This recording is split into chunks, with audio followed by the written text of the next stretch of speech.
지금까지 말씀드렸지만 이제 재벌의 얘기만 아니다. 그래서 본인의 얘기도 될 수 있으니까 자산 관리를 좀 잘 하셨으면 좋겠다. 조금이라도 좀 상식 수준으로 좀 알아가야 아까 좀 말했던 좀 상속 거지라는 그런 상황이 안 펼쳐질 수 있겠죠. 제가 강조를 많이 드리는 게 예방적 절세예요. 그러니까 절세는 닥쳐서는 절대 안 되세요. 뭔가 꼼수가 있지 않냐 뭐 이렇게 찾아오실 수 있는데 웬만해선 꼼수 자체가 거의 다 통하지 않기 때문에 미리미리 예방적 절세를 하라고 항상 좀 말씀을 드려요. 그래서 예방적 절세를 어떻게 하면 좋냐가 10년 주기에 이제 증여 설계예요. 어쩔 수 없이 대한민국에서는 이 10년 주기를 지키셔야 돼요. 그 뭐예요? 10년 주기요? 증여라는 개념을 좀 설명을 좀 드려보면 증여는 이제 살아있을 때 주는 거예요. 그러니까 받은 사람이 증여세를 내는 건데 10년이 지나야 초기화가 돼요. 그래서 이 10년 주기가 그거예요. 결국은 증여재산 공제를 알아서 미리미리 좀 줘야 된다라는 거죠. 그 미성년자는 2천만 원까지밖에 또 못 줍니다. 그래서 태어나자마자 주란 얘기를 가장 기본적으로 좀 많이 말씀은 드려요. 좀 와닿지 않을 수도 있겠지만. 왜냐하면 태어나고 나서부터 줘야 주고 나서 10년이에요. 그러면 10살 됐을 때 또 2천만 원 줄 수 있고. 그러네. 가끔 그래서 이런 질문 하세요. 나 이제 내 아이가 30살인데 그동안에 모아놨다 내가 30년을. 10년에 이걸 주고 10년마다 줬어야 되는데. 아, 그렇게 해야 되는구나. 어머, 나 오늘 너무 큰 거 배웠어. 20살 됐을 때 4천만 원을 얻을 수 있어. 아니 근데 친구는. 사실 우리 선생님도 혹시 그런 플랜을 좀 짜놓으셨는지 아니면은 본인은 하지 못하는 어떤 그런 여건에서 우리한테 말씀만 해주시는 건지.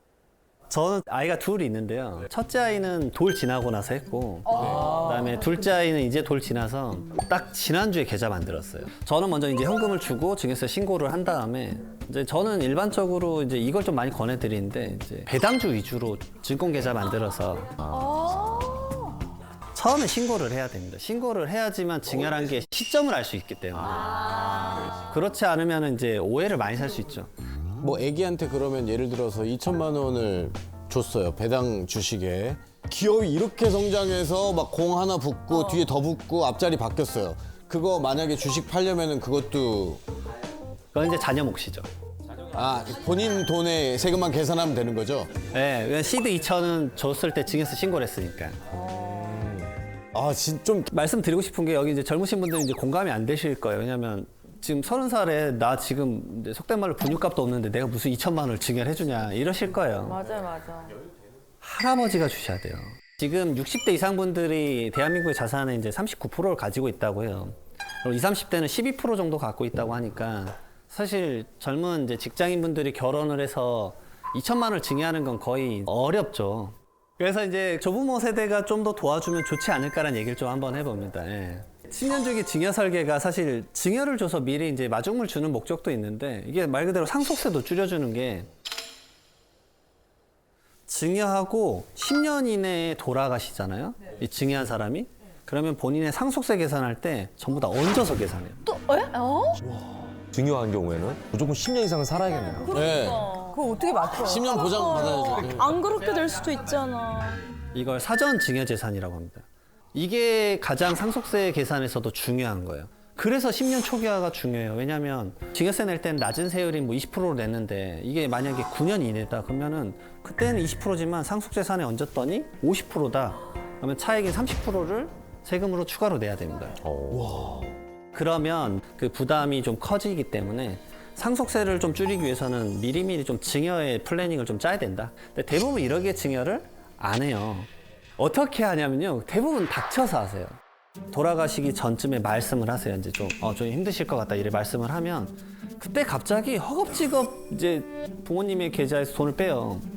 그리고 그게 이제 걸리는 거예요. 그래서 그거가 사전증여로 10년 이내에 상속세 세무조사 때 걸려서 세금이 추징을 받은 거죠. 이런 경우도 많이 있고요. 그렇기 때문에 많은 분들이 좀 대비를 하셔야 된다. 그걸 말씀드려요. 결국은 제가 아까 평균적으로 말했던 상속재산가액 15억 원을 기점으로 증여를 한 시뮬레이션과 안 했을 때 차이가 사실 엄청 큽니다.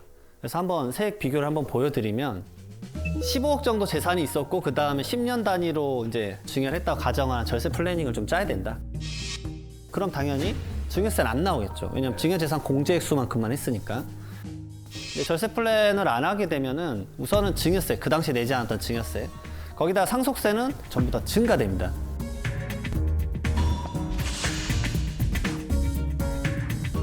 근데 저걸 보면서 제가 두 가지를 말씀드려요. 미리미리 주라는 것도 있지만 15억 정도의 상속을 받을 때 1억 정도를 내야 되는구나.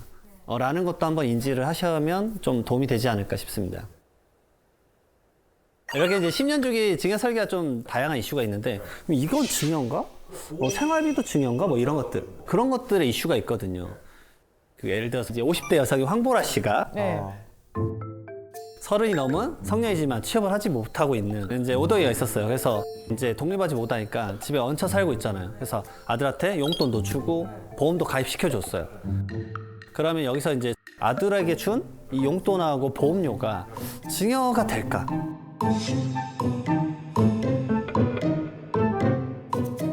너무 어렵다. 보험료 쪽으로 가보면 종신보험이라고 가정을 해볼게요. 그러면 보험료를 납부한 사람이 뭐 아들이라고 해볼게요. 그리고 피보험자, 이 보험계약 돌아가시면 그럼 수익자가 누구냐? 아들이다. 아들. 이 형태 때만 이게 상속세에 포함이 안 돼요. 상속재산으로. 근데 여기서 퀘스천이 하나 있어요. 계약자가 아들이잖아요. 네. 근데 지금 오덕이는 경제적 능력이 없잖아요. 네. 그냥 계약자만 아들이고 실질적으로 돈은 누가 줬죠? 엄마, 아빠. 엄마가 줬죠? 상속재산에 포함되죠. 이렇게 되는 거예요. 나 지금 태아보험 들었는데 벌써. 아, 그건 별개고요. 아우 오동이 엄마 나 오늘 아야 재밌어 죽겠어. 아주 아와 주책이 아주. 그 다음에 이제 용돈은 결국은 생활비잖아요. 네. 생활비는 가액에 정해져 있지 않아요, 세금에서는. 네. 결국은 생활비의 본질이 뭐냐? 일시적이고 소모성이어야 돼요. 사회 통념상 지켜지는 거. 근데 그걸로 주식을 사거나 자동차를 사거나 부동산을 사는 자산 형성을 하면 그건 증여예요. 네. 물론 쉽게 잡을 수는 없겠지만. 그래서 생활비에 주의할 점은 뭐 이렇게 많이 받았다라고 말하지 말라 이게 아니라 자산을 형성하시면 안 돼요, 자산. 아 그걸로 시드로 쓰면 안 된다. 특히나 부동산 같은 경우는 등기부등본이 명확하게 남잖아요. 근데 그런 것들이 내가 취득가액을 소명을 못 할 텐데. 왜냐하면 주택 같은 경우 취득할 때 취득자금 소명서라는 걸 써야 되니까 그런 이슈가 있다는 걸 꼭 알아두시고요. 유사한 케이스로 이것도 있으실 거예요. 직장에 취업을 했어요. 그러면은 자녀가 돈 번 거는 자녀 명의로 다 모아놓자. 그리고 엄카 써라. 엄카 찬스라고 하죠. 네. 자, 그러면 이거는 과연 증여일까요, 아닐까요? 증여가 그거 아니지 않아요? 피부양자의 생활비는 비과세예요. 그러니까 말 그대로 부양을 해야 되니까. 근데 부양받을 자가 자기의 자력이나 아니면은 뭐 근로 같은 능력으로 본인 생활 영위할 수 없다 그러면 이제 피부양자로서 부양을 좀 받아야 되겠죠. 근데 아까 말씀드렸지만 본인이 소득을 벌잖아요. 그러면 이제 이 카드를 긁게 되면 이거 전부 다 약간은 증여성질로 보는 게 명확하게 될 것 같아요. 근데 카드 출처를 그렇게 정확하게 따질 수 있나요? 내가 썼는지 네가 썼는지. 맞아요. 사실 세무서에서도 이거를 막 다 보고 있지는 않아요, 사실은. 근데 여러 가지 이슈가 있을 수 있죠. 자, 제가 예를 들어서 세무조사 때 이 경험했던 기법들을 말씀드리면 부모님은 예를 들어서 서울에 살아요. 근데 자녀가 이제 뭐 예를 들어서 부산에서 근무를 해요. 근데 엄마 카드가 자꾸 뭐 어디 편의점, 부산점 찍히는 거예요. 이건 100%네. 와 무서워. 왜냐하면 대한민국은 그 사용 기록들이 다 나오잖아요. 그치 어머. 그리고 이제 카드를 사실은 주면 안 돼요. 이게 여신관련법에 따라 가지고 1년 이하 징역이나 1,000만 원을 낼 수가 있어요. 이런 부분들이 있기 때문에 좀 조심을 해야 되고 그 다음에 많이 물어보시는 게 사실 이거예요. 차용증. 차용증. 그러니까 뭐 예를 들어서 김현욱 씨가 얼마 전에 아파트를 샀다. 네. 근데 매입하는 과정에서 네. 부모님한테 좀 돈이 부족하니까 2억 원 정도 빌렸어요. 차용증 쓰고 5년 있다 갚을겠다. 이래 나눠서 갚겠다. 차용증을 썼어요. 그러면 이거를 증여로 볼까요? 근데 이건 차용이잖아요, 정확하게. 예. 예. 그리고 제가 만약에 이자를 좀 드렸다면 확실하지 않습니까? 아주 정확하게 잘 알고 계세요. 오 역시. 근데 국세청에서 1억에 차용증 쓰더라도 추징된 케이스가 있어요. 오. 이자를 현금으로 줬다고 했는데 기록이 하나도 없었어요. 그렇지 없지. 보통 그렇게 하는 사람 많을 텐데. 그러게 하면 드러나지가 않잖아요. 그러네. 결국은 증거 내역이 있어야 되는데 없었던 거예요. 그래서 증여로 추징된 경우가 많아요. 그래서 이제 이자 이체한 내역에 대해서도 기록을 만들어 놔라. 우리 통장 메모 쓰잖아요. 아버지한테 뭐 원리금 상환함 이런 걸 써놔야지 이게 증거가 되지 않겠냐. 요즘 인터넷 뱅킹 할 때 이렇게 쓸 수 있으니까. 네, 맞습니다. 거기에 이제 적요라고 하죠. 그 적요를 꼭 쓰셨으면 좋겠고요. 사실 좀 더 디테일하게 나가면 이자가 법에서 정한 이자도 있습니다. 이자를 적게 줘도 그것도 증여예요. 네. 몇 프로일까요? 법정이자 2%? 2.3. 지금 법에서 정하는 이자는 4.6%예요. 4.6%. 아 그게 공식으로 기준이 있는 거예요? 네, 이게 법이 이제 약간씩 바뀌는데 꽤 높네요. 이 증여세법에서 지금 4.6%를 정하고 있는데 실질적으로 줬던 금액 곱하기 4.6% 마이너스 실제 지급한 이자의 차이가 연 1,000만 원 이상 차이가 난다 그럼 증여를 할 수 있습니다. 증여세를 부과할 수가 있어요. 와 진짜 디테일하게 보네요. 그러니까 가족 관계라고 해도 이제 합리적 경제인이면 사실 뭐 예를 들어서 내가 2억 원 있다 그러면 은행에만 넣어놔도 이자를 받을 수 있잖아요. 근데 이거를 0.1%를 받고 자녀한테 준다고 이게 합리적인가? 뭐 그걸 이제 따지는 거죠. 근데 그럼 이제 그 말씀을 하세요. 이게 딱 2억 1,700만 원 정도 되면은 4.6% 곱하면 딱 이자가 1,000만 원 이하예요. 그러면 이자 안 내니까 무이자로 써도 되지 않냐라고 말씀을 하시는데 저는 이제 그렇게 말씀드려요. 그러면 과연 믿을까요? 그렇죠. 이상하죠. 누가 합리적 경제에 2억이라는 돈을 빌려주는데 이자가 1원도 없다는 걸 믿어주겠냐. 그러네. 그리고 이제 이자 소득에 대해서 원래는 세금을 내야 됩니다. 왜냐면 이자 소득도 소득이잖아요. 그쵸, 그쵸, 그쵸. 디테일을 하자면 그럴까지 나가야 되기 때문에 생각보다 간단하게 좀 생각하지 않으셨으면 좋겠다라고 좀 말씀드려요. 가끔 뉴스 보면 이런 경우 있잖아요. 아파트 같은 경우에 시세보다 굉장히 싸게 거래가 된 게. 맞아요. 네. 근데 이제 알고 봤더니 이게 부모가 자식에게 이제 싸게 이렇게 한 경우인데 이런 경우에도 증여세의 대상이 되는 거죠. 우선은 보도자료 같은 거 보면은 이제 저가로 자녀한테 팔았다 그러면 이제 약간 탈세 형태로 비춰지는 것들이 잡혀서 그게 이제 뉴스 보도자료는 탈세같이 보이는데 사실 좀 좋은 절세 방법이기도 합니다. 그걸 좀 말씀을 드릴 거예요. 법을 지키는 거니까. 이제 10억 원짜리 아파트가 있다고 해볼게요. 네. 아까 말씀드렸듯이 같은 단지 내에서 똑같은 면적이 10억에 최근에 팔린 거예요. 그러니까 시가를 10억으로 잡고 자녀가 이거를 7억 원에 산다고 해볼게요. 그러면 이제 어떻게 될 것인가? 이 경우에서 세금은 이제 두 가지가 발생을 해요. 싸게 팔았을 때 양도소득세는 어떻게 될 거냐? 아버지가 아들한테 팔았다 가정을 하면 아버지의 세금. 네. 그다음에 자녀는 싸게 가져갔으니까 증여세가 어떻게 나올까? 이게 이제 고민이 될 건데 첫 번째로 이거의 플랜을 이제 주로 고민하시는 분들은 아버지가 1세대 1주택 비과세인 거예요. 그러니까 원래는 세법상 이렇습니다. 시가의 5% 이상 차이가 나거나 3억 이상 차이가 나면 7억 원을 실제 주고받았지만 10억 원으로 계산해 라고 돼 있어요. 근데 양도소득세 비과세는 12억 원까지는 세금이 0원이에요. 그러니까 어차피 아버지는 비과세를 받을 수 있어요. 아주 좋은 케이스가 되는 거고. 두 번째로 자녀는 그러면 증여세가 나오느냐. 근데 시가의 30%와 3억 원 이상 차이가 났을 때 증여세가 과세가 돼요. 근데 딱 3억 원 차이니까 증여세가 발생하지 않아요. 그러니까 자녀는 좀 덜한 부담으로 부동산을 가져올 수도 있는 거죠. 아 이게 합법인. 이건 다 합법적이죠. 자녀는 기본적으로 이제 자산이 많이 없기 때문에 그것을 가져와서 본인도 비과세를 만들어서 미래에 팔면 이제 좀 더 많은 이제 가액을 좀 가져갈 수 있는 거죠. 예. 그러게 되는 거죠. 그래서 이거는 잘 활용하시면 절대 이제 불법적이거나 그런 요소가 아니라 명확한데 근데 주의하실 게 있어요. 그럼 자녀가 진짜 7억을 줄 수 있었는지가. 자녀가 7억을 줬다고 매매 계약서를 썼는데 사실상 7억을 이체한 내역이 없다. 그러면 전체가 증여가 돼요. 아, 전체가? 네, 그럴 수밖에 없죠. 그래서 이런 형태는 저가 양수도 전략이기 때문에 한번 고민해 보시면 좋습니다. 또 이제 자녀뿐만 아니라 부부간의 증여세도 사실 좀 많이 아셔야 돼요. 부부간에는 10년간 6억 원의 공제가 되니까 거의 안 걸려 뭐 이렇게 생각하시는 분들이 많아요. 생각보다 이게 걸린 케이스가 좀 있습니다. 예시를 또 들어볼게요. 이번에는 좀 황재성 씨가 나오시는데. 좋습니다. 네, 결혼 12년 차라고 하시네요. 네. 황재성 씨 부부가 15억 원짜리 아파트예요. 원래 아내 명의 100%였어요. 근데 아파트를 부부 공동 명의로 이제 하는 것에 추후 양도세나 상속세가 좀 유리하다라고 해서 그러면 이제 아내분이 15억을 갖고 있는 거니까 40%를 주면 딱 6억이잖아요. 그럼 40%까지 증여를 할 수 있겠죠. 그러면 1억에만 펼쳐지면은 딱 하나 세금만 내시면 돼요. 증여취득세만. 아, 증여취득세만. 네, 지분에 대해서 취득세 내야 되니까.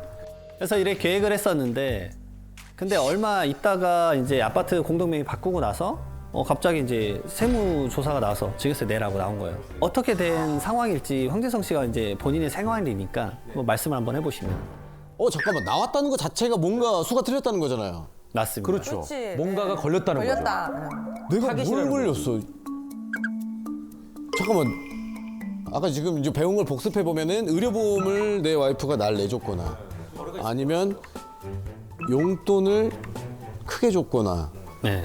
아니면 또 뭐가 있을까? 이 두 개가 지금 전부. 이게 왜 그러냐면 생활비를 받아서 쓰신 거예요. 800만 원씩. 아, 제가 그렇죠. 네. 용돈 썼구나. 그래서 뭐 300만 원 생활비 알뜰하게 쓰고 나머지 금액을 모아놨는데 이 저축을 한 게 아까 말했던 뭐 예금, 적금, 펀드, 보험 이런 형태로 분산 투자했던 거예요. 그게 왜요?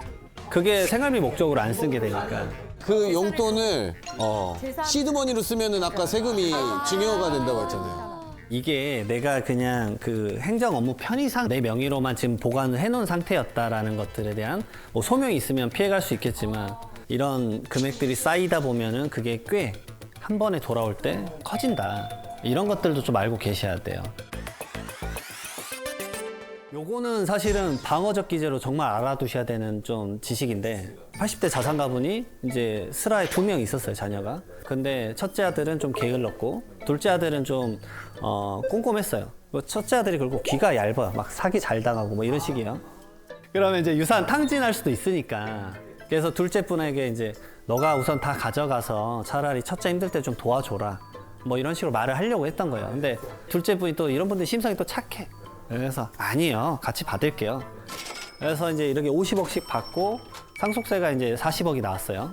그럼 20억씩 내야 되겠죠. 네. 이제 문제는 이렇게 내면은 나는 30억씩은 서로 활용할 수 있겠구나라고 생각을 한 거예요. 근데 첫째 분이 상속세 내기 전에 이걸 받아서 땡겨 써버렸어요? 홀랑 사기를 당해버렸어요. 상속세 낼 돈이 없구나. 50억을 다? 네. 본인 재산까지 날려 먹었어요. 그러면 이거 상속세 어떻게 해요? 이 20억이 둘째 아들한테 가겠죠. 왜냐? 상속세는 연대납세 의무라는 게 있어서 자기가 받은 재산만큼까지는 상속세를 낼 수가 있어요. 그럼 둘째 분은 40억을 내니까 10억이 남는 거예요. 이건 좀 처참한 이제 너무 극단의 얘기일 수도 있겠지만 생각보다 상속 다툼이 펼쳐졌을 때 요런 케이스 좀 펼쳐져요. 그래서 돌아가시면 현금성 자산은 웬만하면 공동계좌로 묶어두셨으면 좋겠어요. 왜냐하면 그 돈은 다 같이 상속세를 내거나 취득세를 내는데 쓰셨으면 좋겠어요. 같이. 예. 상속 재산의 다툼은 그 재산에 대해서 뭐 내가 5가 아니라 난 6을 받아야 돼 뭐 이런 얘기잖아요. 세금은 이렇게 공동의 문제다. 그러니까 다투더라도 세금에 대한 고민은 같이 해라. 그렇지 않으면은 아주 좀 곤란해지는 상황이 이렇게 펼쳐질 수 있으니까. 선생님, 근데 이런 경우도 있잖아요. 상속을 받기는커녕 빚만 떠안는 경우 있잖아요. 맞아요. 그러면은 상속 포기 각서를 쓰면은 안 해도 되는 건가요? 상속 포기 각서라기보다는 상속 포기에 대한 법의 판결을 받아야 되죠. 법원에 대해서. 그리고 좀 말씀드릴게 상속 포기할 때 그 재산을 건드리시면 안 돼요. 왜 건드려버리면 몰래 써버린 꼴이 되잖아요. 상속 재산이 500만 원이었는데 빚이 2억 원이 있었다 그러면 이 500만 원 중에 일부만 사용해도 사실 빚 2억 원을 함께 물려받아 버리는 케이스가 펼쳐지니까. 아니 근데 모르고 썼을 수도 있잖아요. 그죠? 부모님 그게- 말을 안 해서 그 돈에서 정말 받아서. 그걸 조심해야 되죠. 예. 그리고 뭐 예를 들어서 자동차를 아버지 걸 매각을 했어요. 돌아가셨으니까. 그리고 생전에 친구한테 빌려준 돈 받아냈어요. 결국 다 재산을 원래 확보한 꼴이 돼버리니까 이런 것들은 상속 받은 것으로 간주를 해버릴 수 있다는 거예요. 예, 조심하셔야 돼요. 진짜. 근데 상속인 중에 사촌인의 반기 혈족까지 가거든요. 그러면 갑자기 처음 뭐 거의 연락하는 분이 갑자기 이거 뭐냐 상속 포기 뭐 이렇게 당황스러울 수 있어요. 그리고 상속 포기도 상속이 개시된 것을 안날로부터 3개월 이내 해야 되거든요. 3개월 지나면 뭐 다른 방식이 있긴 하지만 빨리 상속 포기를 하는 게 편해요. 꼭 잘 알아두셔야지만 혹시나 빚을 떠안는 그런 상황이 펼쳐지지 않는 거죠. 네.